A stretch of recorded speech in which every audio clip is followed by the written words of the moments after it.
جی سورت تکویر۔ بسم اللہ الرحمن الرحیم۔ اذا الشمس كورت واذا النجوم انكدرت واذا الجبال سيرت واذا العشار عطلت واذا الوحوش حشرت وَإِذَا الْبِحَارُ سُجِّرَتْ۔ شروع اللہ کے نام سے بڑا مہربان نہایت رحم کرنے والا ہے۔ جب سورج پہ نور کر دیا جائے گا اور جب تارے جھڑ جائیں گے اور جب پہاڑ چلائے جائیں گے اور جب پورے دنوں کی اونٹنیاں چھوڑ دی جائیں گی اور جب جنگلی جانور اکٹھے کر دیے جائیں گے اور جب دریا بھڑکا دیے جائیں گے اور جب قسم قسم کے لوگ ملا دیے جائیں گے اور جب زندہ گاڑی ہوئی بچیوں سے پوچھا جائے گا کس گناہ پہ وہ ماری گئی تھی اور جب اعمال نامے کھول دیے جائیں گے اور جب آسمان کھول دیے جائیں گے، اب جب دوزخ سلگائی جائے گی اور جب جنت قریب لائی جائے گی تو ہر شخص اپنے لائے ہوئے عمل کو جان لے گا۔ قیامت کا نقشہ کھینچتی ہے سورت تکویر، سورت الانفطار، سورت انشقاق۔ رحمت العالمین صلی اللہ علیہ وسلم نے فرمایا اگر کوئی اپنی آنکھوں سے قیامت دیکھنا چاہے تو سورت تکویر، سورت انفطار اور سورت انشقاق پڑھے۔ اس دن سورج لپیٹ کر اوندے کر کے زمین پر پھینک دیے جائیں گے جس دن قیامت آئے گی۔ ابن عباس رضی اللہ عنہ فرماتے ہیں سورج، چاند اور تارے لپیٹ کر بے نور کر کے سمندر میں ڈال دیے جائیں گے اور پھر سمندر میں آگ بھی لگا دی جائے گی۔ قیامت کی بے پناہ قیامت خیز ہول انگیز شعلے ہوں گے اور جو تمام دنیا کو اپنی لپیٹ میں لے لیں گے۔ آپ صلی اللہ علیہ وسلم کی ایک حدیث کے مطابق سورج لپیٹ کر جہنم میں ڈال دیے جائیں گے۔ آپ کا فرمان ہے قیامت کے دن سورج اور چاند لپیٹ لیے جائیں گے، یعنی بے نور کر دیے جائیں گے۔ بہت سی تفاسیر اس کے بارے میں ملتی ہیں۔ ابھی بن کعب کہتے ہیں کہ قیامت سے پہلے 6 نشانیاں ظاہر ہوں گی۔ لوگ کاروبار میں ہوں گے کہ اچانک سورج کی روشنی جاتی رہے گی، پھر یک بارگی تارے ٹوٹنے لگیں گے، پھر یکا یک پہاڑ زمین پر گر پڑیں گے، پھر زبردست بھونچال آئے گا، پھر انسان اور جن اور پالتو جانور گڈ مٹ ہو جائیں گے، پھر لوگ ایسے بدہوش ہو جائیں گے کہ اپنے قیمتی مال سے بھی بے خبر ہو جائیں گے۔ آخر جن اس حادثے کی تحقیق کے لیے پھیل جائیں گے۔ جن دیکھیں گے کہ سمندر میں آگ لگی ہوئی ہے جس کے شعلے آسمانوں تک جا رہے ہیں۔ لوگ اسی حال میں ہوں گے کہ ایک دم زمین پھٹنے لگے گی اور آسمان ٹوٹ کر گرنے لگے گا۔ ساتوں زمین اور آسمان کا یہی حشر ہوگا۔ پھر تیز و تند ہوا سے سب جاندار مر جائیں گے۔ رحمت العالمین صلی اللہ علیہ وسلم نے فرمایا تمام تارے اور تمام معبود جہنم میں جھونک دیے جائیں گے، صرف حضرت عیسیٰ ماں مریم علیہ السلام محفوظ رہیں گے۔ اگر یہ بھی اپنی عبادت سے خوش ہوتے تو جہنم میں جاتے نعوذ باللہ، لیکن انہوں نے اپنی عبادت نہیں کروائی۔ پہاڑوں کا نام و نشان بھی نہ رہے گا، زمین صاف چٹیل اور ہموار میدان بن جائے گی۔ عربوں کا پیارا اور قیمتی مال پورے دنوں کی اونٹنی ہوتی ہے، اس وقت یہ مال بھی چھوڑ دیا جائے گا۔ گھبراہٹ اور پریشانی میں محبوب مال کا بھی ہوش نہ رہے گا، پتے پانی ہوں گے اور کلیجے منہ کو آئیں گے۔ آج وحشی بھی ہوش کھو بیٹھیں گے اور انسانوں کے پاس آ کر جمع ہو جائیں گے۔ وحشی جانوروں سے ڈر لگتا نا کہ چیر پھاڑ دیتے ہیں۔ چوپائے اور پرندے بھی اکٹھے ہو جائیں گے، کسی کو پکڑنے کی اور کھانے کی فرصت نہیں ہوگی۔ جانوروں کا حشر تو ان کی موت ہے، ہاں انسان اور جن حساب کے لیے اللہ کے سامنے کھڑے ہوں گے۔ وَشِرُوا لِلَّذِينَ، اس کی تفسیر صافات میں بھی ہے، ظالموں کو اور ان کے جوڑوں کو یعنی جیسوں کو جمع کیا جائے گا۔ حدیث میں ہر شخص کا اس قوم کے ساتھ حشر ہوگا جس قوم کے ساتھ وہ تعلق رکھتا ہے، جس قوم جیسے وہ عمل کرتا ہے۔ تو یہ ساری تفسیریں آپ کو مختلف حوالوں سے مل جاتی ہیں۔ زندہ گاڑی جانے والی بچی کے بارے میں یہاں خاص طور پہ ذکر ہے۔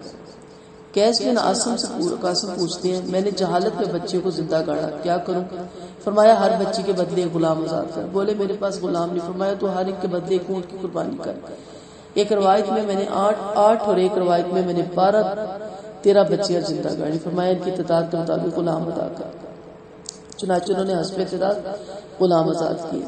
دوسرے سال 100 اونٹ لے کر آئے کہ یہ میری قوم کا صدقہ ہے جو اس کے بدلے میں جو میں نے مسلمانوں کے ساتھ کیا تھا۔ علی رضی اللہ عنہ کہتے ہیں ہم نے ان کا نام کسیہ رکھا تھا اور انہیں چرانے لے جایا کرتے تھے۔ تو اس وقت زندہ گاڑی جانے والی بچی سے پوچھا جائے گا. اس سے روایت سے پتہ چلتا ہے کہ اس وقت بچیوں کی پیدائش کو ناپسند کیا جاتا تھا اور بچیوں کو زندہ دفنا دیا جاتا تھا.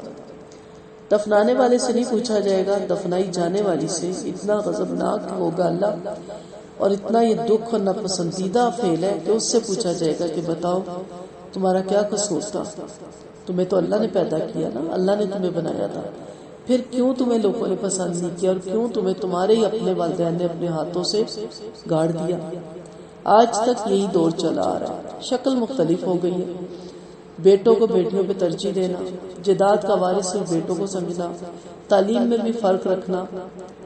میں سب کی نہیں یہاں بات کر رہی، ان لوگوں کی کر رہی جن کی یہ ذہنیت ہے.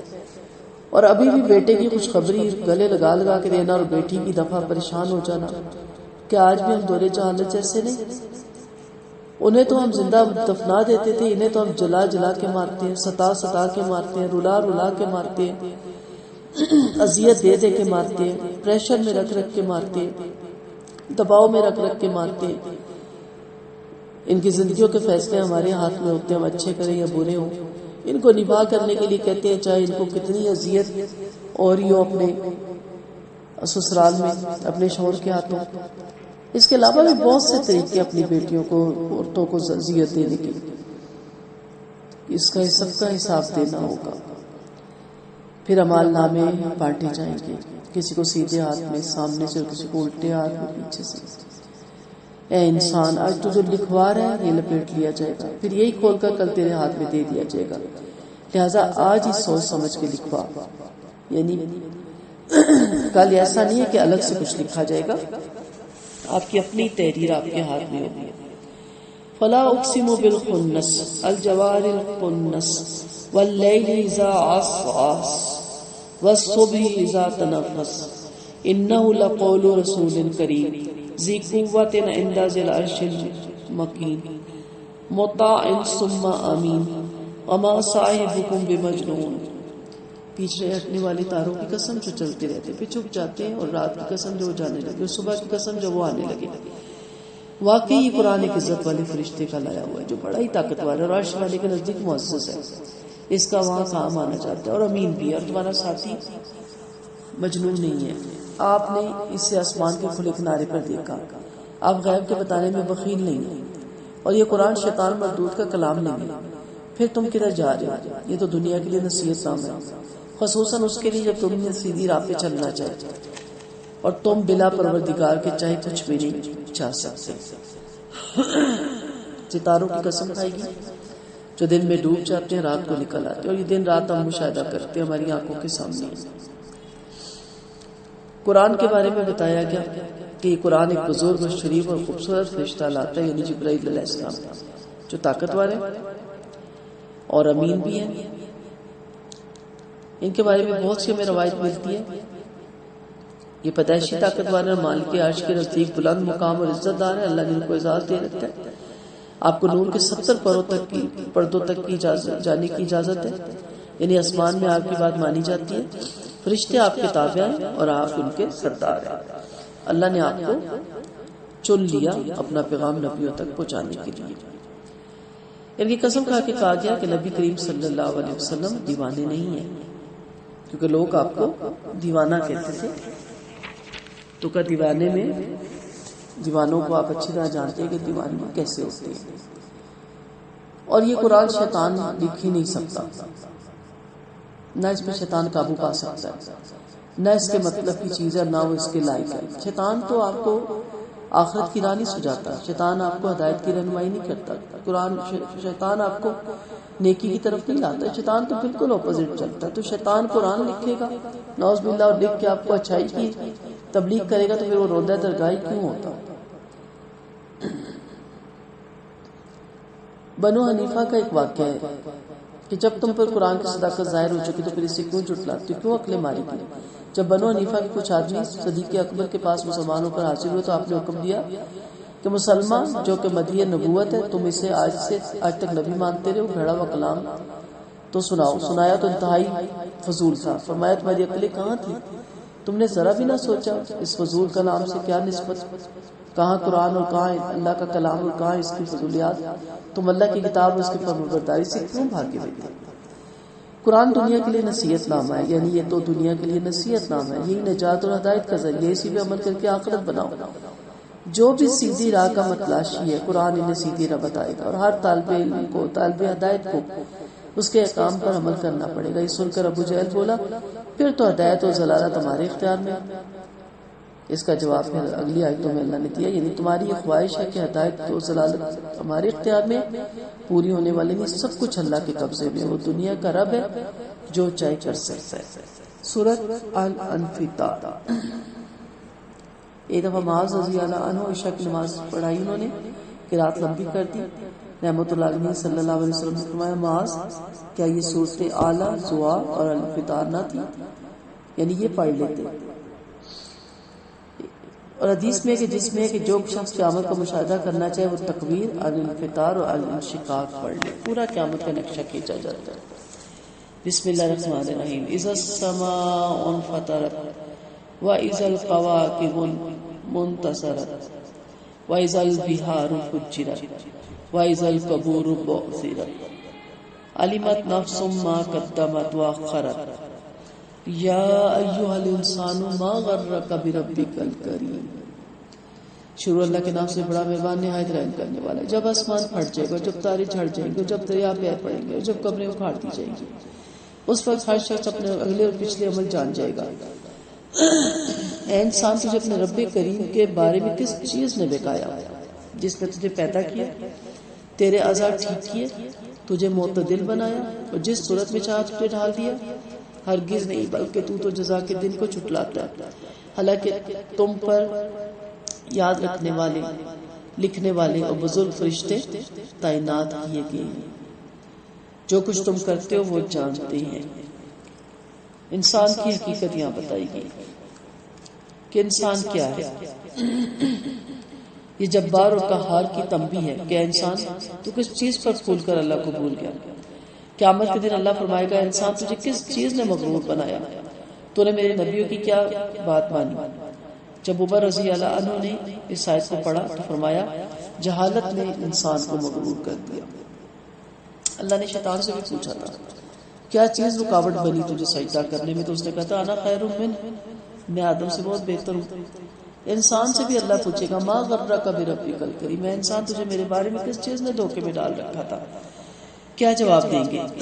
اپنے اپنے جواب تیار رکھیے گا۔ پھر رحمت العالمین صلی اللہ علیہ وسلم نے ہتھیلی پر تھوک کر اس پر انگلی رکھ کے فرمایا، اللہ فرماتا ہے انسان کیا تو مجھے ہرا سکتا ہے، حالانکہ میں نے تجھے اس جیسے مادے سے درست کر کے معتدل انسان بنایا، پھر تجھے پہننا، اوڑھنا، چلنا پھرنا سکھایا، اور آخر میں تیرا ٹھکانہ زمین کے اندر رکھا۔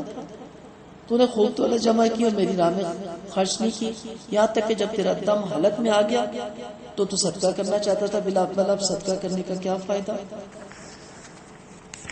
صدقہ بھی اسی وقت کام آتا ہے جب آپ تندرستی میں اور مال کی محبت کے باوجود دیتے ہیں۔ ان الابرار لفی نعیم وان الفجار لفی جحیم یصلونها یوم الدین وما هم عنها بغائبین۔ دیکھو نیک بڑے ہی آرام میں ہوں گے اور بد جہنم میں ہوں گے، جزا کے دن اس میں داخل ہوں گے، اس سے کبھی باہر نہ ہوں گے۔ معلوم ہے کہ جزا کا دن کیا ہے؟ پھر پوچھا ہاں معلوم ہے جزا کا دن کیا ہے؟ یوم لا تملک نفس لنفس شیئا والامر یومئذ للہ۔ وہ ایسا دن ہے جس دن کسی کا کسی کے لیے کچھ بھی بس نہ چلے گا، اور اس دن حکومت اللہ کی ہوگی۔ ابرار فرمانبرداروں کو جنت کی بشارت دی گئی۔ حدیث میں کہ نیکیوں کرنے والوں کو ابرار اس لیے کہا جاتا ہے کہ یہ ماں باپ کے فرمانبردار اور اولاد سے نیک سلوک کرتے ہیں، اور نیکیوں پہ ہر وقت ان کا دھیان جمع رہتا ہے۔ وہ دن جو آنے والا ہے بڑا ہی ہولناک ہے۔ اس سے فرمایا تمہیں خبر ہے جزا کا دن کیا ہے؟ اس دن کوئی کسی کو نہیں چھڑا سکے گا، کوئی کسی کی سفارش نہیں کر سکے گا۔ رحمت اللہ علیہ نے فرمایا اے اولاد ہاشم، جہنم سے بچنے کے لیے نیک عملوں سے تیاری کرو، اس دن میں بھی تمہیں عذاب سے نہ بچا سکوں گا۔ اس دن بس اللہ ہی کا حکم ہوگا، دنیا کی طرح کوئی مجازی حاکم نہ ہوگا. جیسا کہ غافر سورۃ غافر میں، سورۃ فرقان میں، فاتحہ میں ہے، اس دن حکومت اور ملکیت صرف واحد القہار کی ہوگی. کو آج بھی وہی حاکم اور مالک ہے، مگر اس دن تو کوئی مجازی حکومت اور ملکیت بھی نہ رکھتا ہوگا.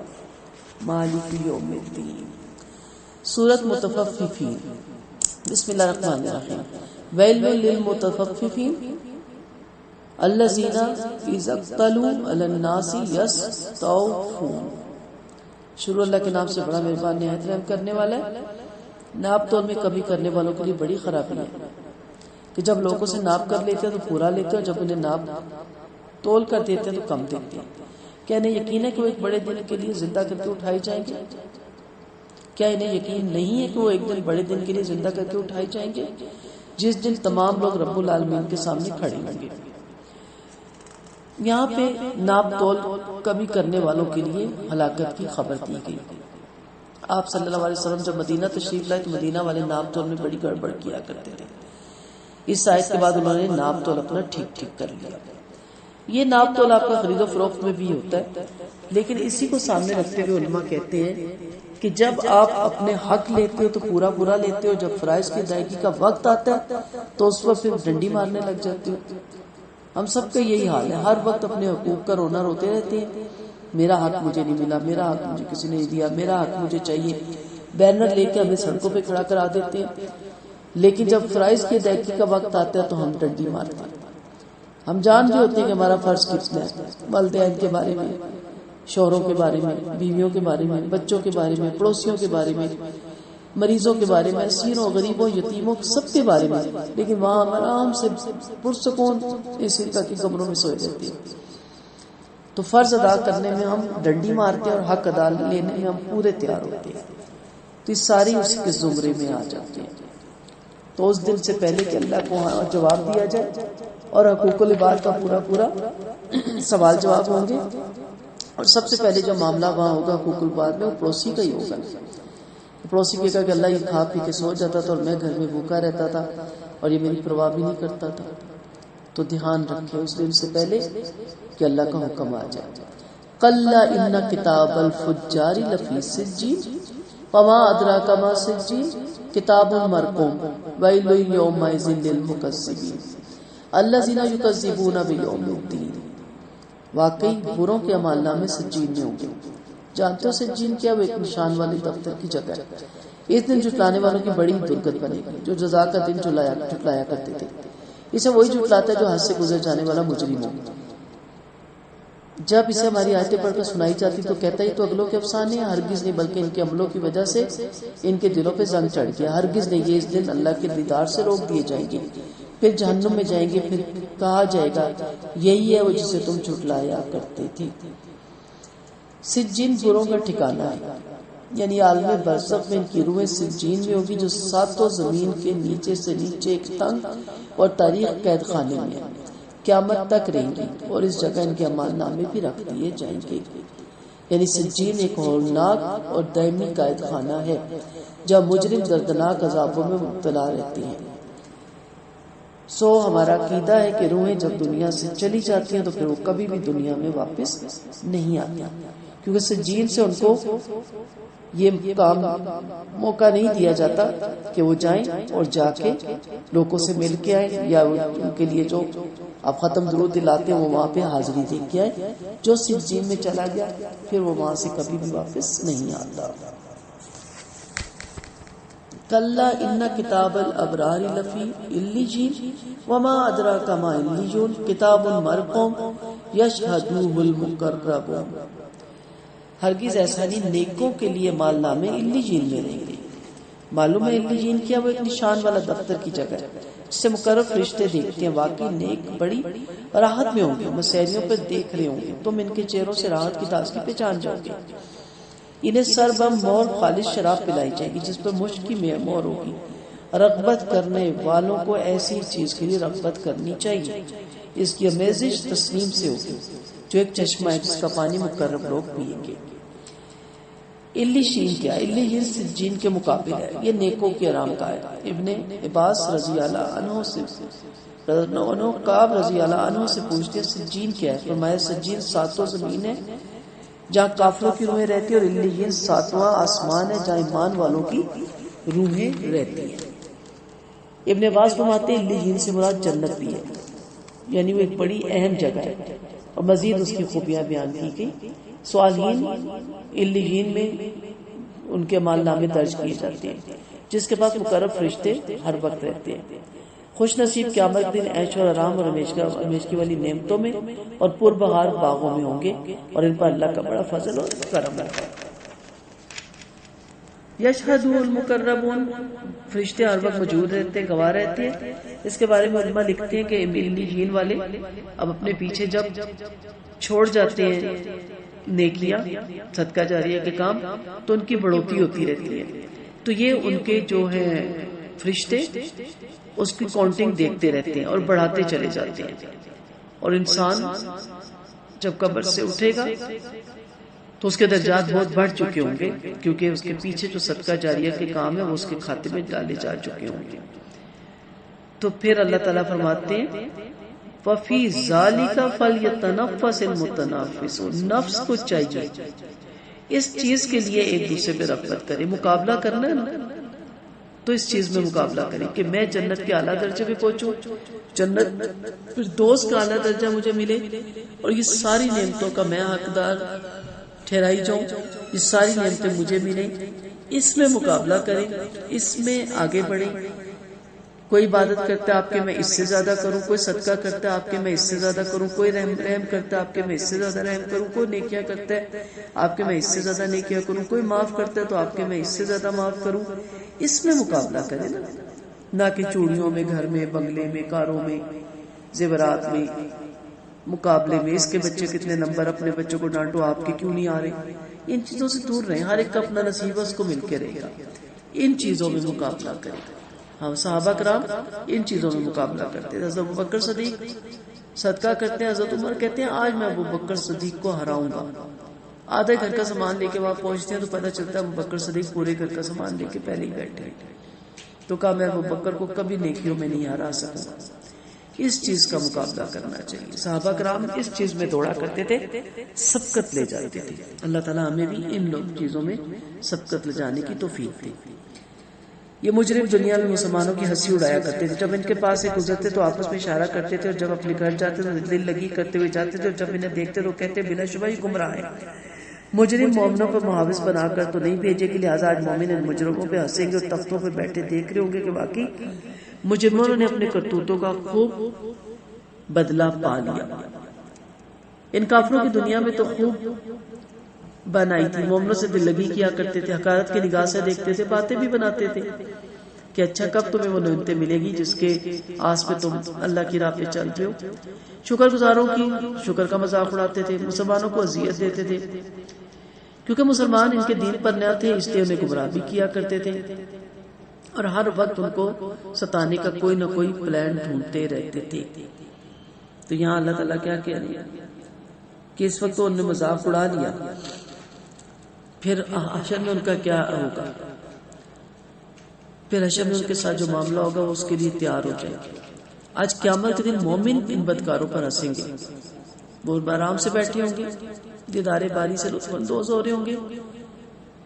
یہ وہی ہوں گے جن کو کافروں نے کہا تھا گمراہ ہیں، یہ تو اللہ والے اور اللہ کے خاص بندے تھے، آج یہی اللہ کے مہمان بن کر اس کی عزت والے گھر میں ٹھہرے ہوں گے۔ جیسا کہ انہوں نے مسلمانوں سے کیا تھا ویسے انہیں پورا پورا بدلہ مل گیا۔ انہوں نے مومنوں کو گھٹیا کہا تھا، اللہ نے انہیں بڑھایا، اور انہوں نے انہیں حقیر سمجھا، اللہ نے انہیں عزت بخشی۔ اللہ تعالیٰ ہمیں ان مسلمانوں میں شامل کرے۔ سورۃ انشقاق، بسم اللہ الرحمن الرحیم۔ اذا السماء انشقت وازنت لربها وحقت واذا الارض مدت والقت ما فيها وتخلت وازنت لربها وحقت یا ایها الانسان انك قادر الى ربك قدحا فملاقيه فاما من اوتي كتابه بيمينه فسوف يحاسب حسابا يسيرا۔ شروع اللہ کے نام سے جو بڑا مہربان نہایت رحم کرنے والا ہے۔ جب آسمان پھٹ جائے گا اور اپنے رب کے حکم پر کان لگائے گا، اور اس کا یہی فرض ہے، کیسے ہو سکتا ہے کہ اللہ کے حکم پہ وہ کان نہ لگائے؟ اور جب زمین پھیلا دی جائے گی اور اپنی اندرونی چیزیں اگل دے گی اور اپنے رب کے حکم پہ کان لگائے گی، اور یہ اس کا فرض ہے، اے انسان تو اپنے رب کے پاس جانے تک کے عمل میں کوشش رہا، پھر اس سے جا ملے گا۔ پھر جسے اعمال نامے سیدھے ہاتھ دیے جائیں گے، اس سے آسان حساب دیا جائے گا، اور وہ خوش ہو کر اہل و عیال کی طرف لوٹے گا۔ اور جسے اعمال نامہ پیچھے سے دیا جائے گا، وہ ہلاکت ہی ہلاکت پکارے گا اور جہنم میں جائے گا۔ یہ دنیا میں اپنے گھر میں خوش رہتا تھا، اس کا خیال تھا کہ اسے واپس ہونا ہی نہیں، کیوں نہیں؟ اس کا رب اسے خوب دیکھ رہا ہے۔ آسمان کا پھٹنا اور زمین کا کھنچ جانا، بارہا آپ سنتے ہیں۔ رحمت العالمین نے فرمایا اللہ پاک زمین کو چمڑے کی طرح کھینچ دے گا، ہر شخص کو صرف قدم نکالنے کی جگہ ملے گی، اور سب سے پہلے میں بلایا جاؤں گا۔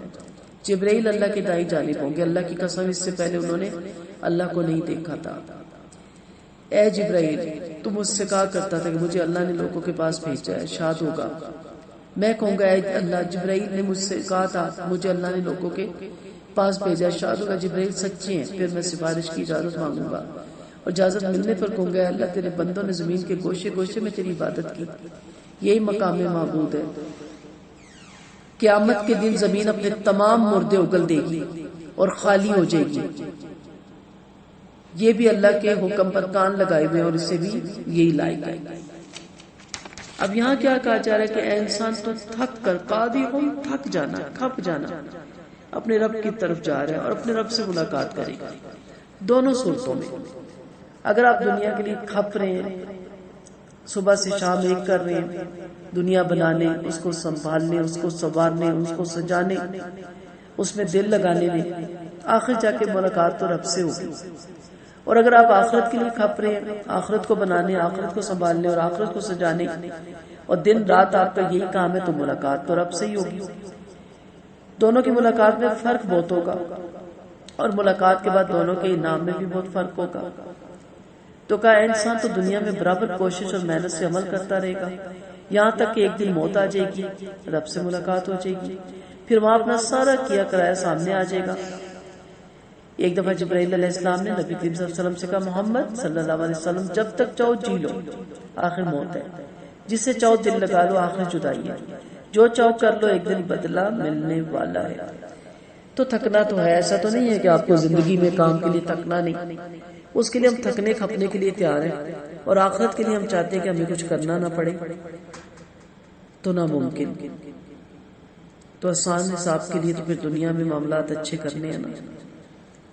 قرآن میں آتا ہے جس کے سیدھے ہاتھ میں اعمال نامے دیے جائیں گے، اس سے آسان حساب ہوگا اور معمولی خطاؤں سے درگزر کر دیا جائے گا، لیکن جس کے تمام عملوں کا حساب ہوگا وہ یقیناً ہلاک ہوگا۔ آپ صلی اللہ علیہ وسلم نے فرمایا جس سے پوچھ گچھ ہوگی وہ ضرور برباد ہوگا۔ آپ نے یہ بھی بیان فرماتے ہوئے اپنے ہاتھ پر انگلی رکھ کے اسے ہلا کر جیسے کچھ کریدا جاتا ہے بتایا، یعنی جس سے کرید ہو گئی وہ عذاب سے نہیں بچ سکتا۔ اللہ تعالیٰ ہم سب کو عذاب سے محفوظ رکھے۔ ایک دفعہ عائشہ رضی اللہ عنہا نے سنا کہ آپ نماز میں دعا مانگ رہے تھے، اللہم حسبنی حسابا یسیرا، اے اللہ مجھ سے آسان حساب لینا۔ جب فارغ ہوئے تو پوچھا آسان حساب کیا؟ فرمایا صرف اعمال نامے میں نظر ڈال کر کہہ دیا جائے جاؤ ہم نے درگزر کیا، جس سے حساب لیا گیا وہ تو ہلاک ہو گیا۔ اللہ تعالیٰ ہمیں بھی آسان حساب دے، اللہ تعالیٰ ہم سے حساب لے ہی نہ۔ اب جس کو اعمال نامہ دائیں ہاتھ میں ملے گا وہ بھاگا بھاگا اپنے اہل و عیال کی طرف لوٹے گا، ٹھیک ہے، دیکھو میں بھی تمہارے ساتھ آن ملا، ہم سب جنت الفردوس میں اکٹھے ہو جائیں گے۔ اور جن کو اعمال نامہ الٹے ہاتھ میں ملے گا وہ تو ہلاکت ہی ہلاکت پکارے گا اور جہنم میں جائے گا۔ یہ دنیا میں اپنے گھروں میں خوش رہتے تھے نا، ان کا خیال تھا کہ اللہ کی طرف واپس جانا ہی نہیں، ہمیں ہمارے کرتوتوں کی سزا ملنی نہیں۔ بچوں اور گھر والوں کی خوشی کے لیے ہر الٹا سیدھا کام کرتے تھے، پھر حشر میں بھی ان کے ساتھ ہر وہ کام ہوگا جو یہ دنیا میں کر کے گئے۔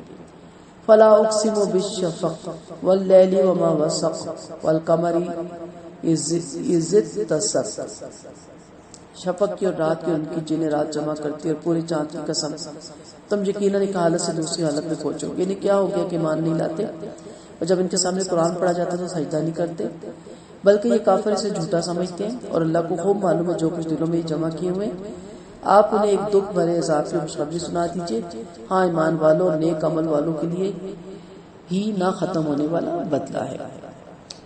یعنی ایک حالت سے دوسری حالت کی طرف چلے جاؤ گے. بقول انس رضی اللہ عنہ کے ایک سال سے دوسرے سال میں جانا، اور یہ بھی اس کا مطلب ہوتا ہے کہ ایک عمر سے دوسری عمر میں جانا. حدیث سے کہ تم پہلوں سے کہ قدم بقدم چلو گے، یہاں تک کہ اگر کوئی گو کے بل میں سر ڈالے گا تم بھی ڈالو گے. پوچھا کہ پہلوں سے اہل کتاب مراد ہے؟ فرمایا پھر اور کون ہے؟ تو حالت بدلتی رہتی ہے، اور بچپن سے جوانی اور جوانی سے بڑھاپا اور بڑھاپے سے پھر بچپوں والی عادتیں بن جاتی ہیں. یہ ساری کیفیات اس سے انسان گزرے گا. انہیں کیا ہو گیا کہ ایمان نہیں لاتے، یعنی جو عمر بڑھتی ہے قرآن پہ ایمان لائیں. یہ کیسے لوگ جب ان کے سامنے قرآن پڑھا جاتا ہے تو یہ سجدہ نہیں کرتے. قرآن میں اللہ کے آگے سر تسلیم خم کرنے کا نام ہے نا، اللہ کی ہر بات کے آگے. اور یہاں تو سجدہ تلاوت بھی ہے کہ سجدہ کیا جائے. اور سجدہ تلاوت آپ جانتے ہیں کہ آپ سجدے میں جا کے اس کا رکوع اور قیام نہیں ہوتا. اور سجدی وجہی للذی خلقہ وشق سمعہ وبصرہ بحولی وقوتی وتبارک اللہ احسن الخالقین. ایک دفعہ، 3 دفعہ، 5 دفعہ، 7 دفعہ، جتنا آپ کا دل چاہتا ہے آپ سجدہ کر کے دوبارہ اٹھ جاتے ہیں. تو پوچھا کیا ایمان کیوں نہیں لاتے ہو؟ قرآن سن کر تہذیب کے لیے سجدے میں کیوں نہیں گر پڑتے ہو، بلکہ الٹا جھٹلاتے ہو، الٹا قرآن میں مین میخیں نکالتے ہو؟ اللہ تمہارے دلوں کا حال جانتا ہے. اللہ تعالیٰ ایسے لوگوں کو عذاب میں مبتلا کرے گا، دردناک عذاب میں خوشخبری ہے. الا الذین آمنوا وعملوا الصالحات لهم اجر غیر ممنون. ہاں ایمان والوں نیک عملوں والوں کے لیے نہ ختم ہونے والا بدلہ ہے. سورۃ بروج. بسم اللہ الرحمن الرحیم. والسماء ذات البروج والیوم الموعود وشاہد ومشہود قتل اصحاب الاخدود النار ذات الوقود اذ هم علیہ قعود وهم علی ما یفعلون بالمؤمنین شہود. شروع اللہ کے نام سے بڑا مہربان ہے اور نہایت رحم کرنے والا ہے. برجوں والے آسمان کی اور وعدے کے دن کی اور حاضر ہونے والے اور حاضر کیے جانے والی دن کی قسم. دکھائی والی یعنی بڑے ایندھن والی آگ والے معلوم ہوئے جب یہ اس کے پاس بیٹھے ہوئے تھے جو کچھ مومنوں کے ساتھ کر رہے تھے. اسے دیکھ رہے تھے، انہوں نے مسلمانوں میں کوئی خرابی نہیں پائی تھی سوائے اس کے کہ وہ اللہ پر ایمان لاتے تھے جو بے حد قابل تعریف ہے، جس کے بادشاہ آسمان اور زمینوں پر اللہ ہر چیز سے خوب واقف ہے. جنہوں نے مسلمان مردوں اور عورتوں کو ستایا اور بعد میں توبہ بھی نہیں کی، یقیناً ان کے لیے جہنم کا اور جلنے کا عذاب ہے. کھائی والے یعنی بڑے ایندھن والے آگ والے معلوم ہے. یہ کھائی والے کون ہیں؟ کھائی والے کافروں نے مسلمانوں کو توحید سے ہٹانا چاہا اور ان کے انکار پر خندقیں کھود کر ان میں لکڑیاں بھر کر اور آگ لگا کر ان سے کہا بولو توحید چھوڑتے ہو یا آگ میں دھکا دیں تمہیں. مگر ان کو وہ پیکرے عزم والے مومنوں نے بھی آگے سے شرک سے صاف انکار کیا اور آگ میں کودنا منظور کیا. کافر بھڑکتی ہوئی آگ کی خندقوں کے پاس بیٹھے ہوئے مسلمانوں کے جلنے کا تماشا دیکھ رہے تھے. بیچارے مسلمانوں کا صرف یہی قصور تھا نا کہ وہ اللہ کو ایک مانتے تھے. در حقیقت غلبے والا اللہ ہی ہے جس کی پناہ میں آ جانے والا کبھی برباد نہیں ہوتا. اللہ اپنے ہر کام میں لائق تعریف ہے. یہ ایک بڑا مشہور واقعہ آپ صلی اللہ علیہ وسلم نے فرمایا پہلے زمانے میں ایک بادشاہ تھا جس کے پاس ایک جادوگر رہتا تھا. جب جادوگر بوڑھا ہو گیا تو اس نے بادشاہ سے کہا مجھے ایک ذہین بچہ دیجیے جسے میں جادو سکھا دوں. چنانچہ اسے ایک بچہ دیا گیا. یہ بچہ اس کے پاس آتا جاتا رہتا تھا. راستے میں اسے ایک عالم ملتا تھا. ادھر سے گزرتے ہوئے کبھی کبھی یہ بچہ اس عالم کا بات سننے بیٹھ جاتا تھا، درس سننے بیٹھ جاتا تھا اور کبھی کبھی ان کے مطابق عبادت بھی کرنے لگتا تھا. ادھر تو اسے جادوگر ڈانٹتا تھا کہ دیر سے کیوں آئے، ادھر ماں باپ تنبیہ کرتے تھے کیونکہ دونوں جگہ دیر سے پہنچتا تھا. ایک دن اس نے تنگ آ کر عالم سے شکایت کی. فرمایا اگر جادوگر پوچھے تو کہہ دینا گھر سے لیٹ آیا ہوں، اگر گھر والے پوچھیں تو کوئی جادوگر نے روک لیا. اس طرح کافی عرصہ سماج بیت گیا. ادھر بچہ جادو سیکھتا رہا اور ادھر اللہ کا دین سیکھتا رہا. ایک دن اس نے دیکھا کہ ایک ہیبت ناک جانور راستہ گھیرے سڑک پہ پڑا ہے. اور لوگوں کی آمد و رفت بند ہے۔ دل میں کہا یہ موقع ہے کہ میں دین الہی اور جادو کا دونوں کا امتحان تو لوں کہ اصل میں دونوں میں سے حقیقت کیا ہے۔ آخر اس نے ایک پتھر اٹھا کر یہ کہہ کر اس سے مارا کہ اگر تیرے نزدیک عالم کی تعلیم جادوگر کی تعلیم سے بہتر ہے تو یہ جانور اس پتھر سے مر جائے تاکہ لوگوں کو نجات مل جائے۔ اس جانور کے پھینک کر مارا، اللہ کی شان، پتھر لگتے ہی جانور مر گیا۔ پھر بچے نے عالم سے واقعہ جا کے کہا، فرمایا بیٹا اب تم مجھ سے زیادہ افضل ہو گئے ہو، تمہاری آزمائش ہو گئی ہے، اگر ایسا ہو تو میرے متعلق نہ بتانا۔ پھر تو اس کے پاس ضرورت مندوں کا ٹھاٹ لگنے لگ گیا۔ اس کی دعا سے مادر زاد اندھے اچھے ہونے لگے، کوڑی اچھے ہونے لگے، ہر قسم کی بیماری اچھی ہونے لگی۔ دربار میں ایک نبینا وزیر تھا، جب اس کے کان میں بھنک پڑی تو وہ بھی تحفے طوائف لے کر اس بچے کی خدمت میں حاضر ہوا اور واپسی پہ اللہ کے حکم سے اس کو شفا ملی اور وہ آنکھیں لے کر واپس لوٹا۔ بچے نے کہا میں کچھ بھی نہیں، اگر تم اللہ کا دین قبول کر لو گے تو میں تمہارے لیے دعا کروں گا۔ وزیر نے اقرار کر لیا، بچے نے دعا کی، اللہ نے وزیر کی بینائی لوٹا دی۔ وہ واپس آ کے حسب طریقہ دربار میں کام کرنے لگا۔ بادشاہ کو بڑا تعجب ہوا، کہا بینائی کیسے لوٹی؟ وزیر بولا پروردگار نے شفا دی۔ بادشاہ بولا کیا میں نہیں ہوں پروردگار؟ وزیر بولا نہیں، میرا تمہارا رب اللہ ہے۔ بادشاہ کہنے لگا کیا میرے علاوہ بھی تمہارا کوئی اور رب ہے؟ وزیر نے کہا ہم سب کا رب تو اللہ ہے۔ بادشاہ نے وزیر کو مارا پیٹا اور طرح طرح کی سزائیں دی۔ پوچھا بتا تجھے یہ تعلیم کس نے دی؟ آخر اس بیچارے نے مار کھا کھا کے بچے کا بتا دیا۔ بادشاہ نے بچے کو بلا کر کہا اب تو جادو میں خوب ماہر ہو گیا کہ جادو سے ہر قسم کی بیماریاں دور کرنے لگتا ہے۔ بچہ بولا غلط، میں نے جادو نہیں کیا، شفا اللہ کے اختیار میں ہے۔ بادشاہ نے کہا یعنی میرے اختیار میں ہے؟ بچہ بولا ہرگز نہیں۔ بادشاہ کہنے لگا تیرے بھی میرے سوا کوئی اور رب تیرا بھی موجود ہے؟ بچہ بولا ہاں ہم سب کا رب تو اللہ ہے۔ بادشاہ نے بچے کو بھی طرح طرح کی تکلیفیں دی، مار مار کے آخر عالم کا پتہ لگایا اور اسے جا کر بلا کر ترک اسلام کا حکم دیا۔ ظاہری بات ہے عالم تھا، اس نے صاف انکار کیا۔ آخر کر آرے سے اس کے 2 ٹکڑے کر دیے۔ پھر بچے کو ترک اسلام کا حکم دیا، بچے نے بھی انکار کر دیا۔ بادشاہ نے حکم دیا کہ فلاں پہاڑ کی چوٹی پہ لے جا کے ایک ہی دفعہ اس کو ترک دین کی دعوت ہو، نہ مانے چوٹی سے دھکا دے دو۔ چنانچہ پہاڑ پر لے گئے۔ جب اسے دھکا دینا چاہا تو اس نے دعا کی اللہم اے اللہ مجھے حسب مرضی ان سے نجات دے۔ دعا کرتے ہی پہاڑ ہلنے لگا، سب سپاہی پہاڑ سے نیچے لڑک گئے۔ بچہ وہیں جمع رہا اور وہ پہاڑ سے نیچے لڑک کے مر گئے۔ بادشاہ نے پوچھا سپاہی کہاں ہیں؟ بولے اللہ نے مجھے ان سے بچا لیا۔ پھر بادشاہ نے دوسرے سپاہیوں کو بلایا اور اسے سمندر کے بیچ میں لے جا کے کہا اسے ڈبو دو۔ پھر جب سپاہیوں نے اسے سمندر میں پھینکنا چاہا تو بچے نے پھر وہی دعا مانگی، اچانک ایک موج آئی جو تمام سپاہیوں کو کھینچ کر سمندر میں لے گئی اور بچہ کشتی میں آرام سے بیٹھا رہا۔ پھر بادشاہ نے کہا سپاہی کہاں ہے؟ کہا میرے اللہ نے مجھے ان سے بچا لیا، تم مجھے کسی تدبیر سے نہیں مار سکتے۔ بچے نے کہا ہاں ایک تدبیر ہے۔ پوچھا کیا ہے؟ بولا تمام لوگوں کو ایک میدان میں جمع کرو اور کھجور کے تنے پر سولی چڑھا کر میرے ترکش میں سے ایک تیر نکال کر میری کمان پہ چڑھا کر بسم اللہ و ربی ھذا الغلام پڑھ کے مجھے مارو، میں مر جاؤں گا۔ بادشاہ نے یہ تدبیر کی، تیر بچے کی کنپٹی پہ لگا، اس نے اسی جگہ اپنا ہاتھ رکھا اور شہید ہو گیا۔ پھر تو لوگوں نے جب اس کی سچائی دیکھی، اس کے دین کی، چاروں طرف سے آوازیں آئی ہم اس بچے کے رب پر ایمان لائے۔ بادشاہ کے آدمی یہ حال دیکھ کر گھبرا گئے، کہنے لگے اس بچے کی ترکیب تو ہمیں سمجھ ہی نہ آئی کہ اس طرح لوگ زیادہ دین قبول کریں گے، اور وہ جو ڈر تھا وہ سامنے کھل کے سامنے آ گیا۔ آخر بادشاہ نے تمام محلوں اور راستوں میں کھائیاں کھدوا کر ان میں لکڑیاں بھروا کر آگ لگوائی اور ان بے گناہوں کو آگ میں ڈالنا شروع کر دیا۔ مسلمان صبر اور سکون سے آگ میں جل گئے۔ ایک عورت جس کی گود میں ایک شیرخوار بچہ تھا ذرا جھجکی، اللہ نے اس بچے کو زبان دے دی، بولا امی جان تم حق پر ہو، صبر سے آگ میں کود جاؤ۔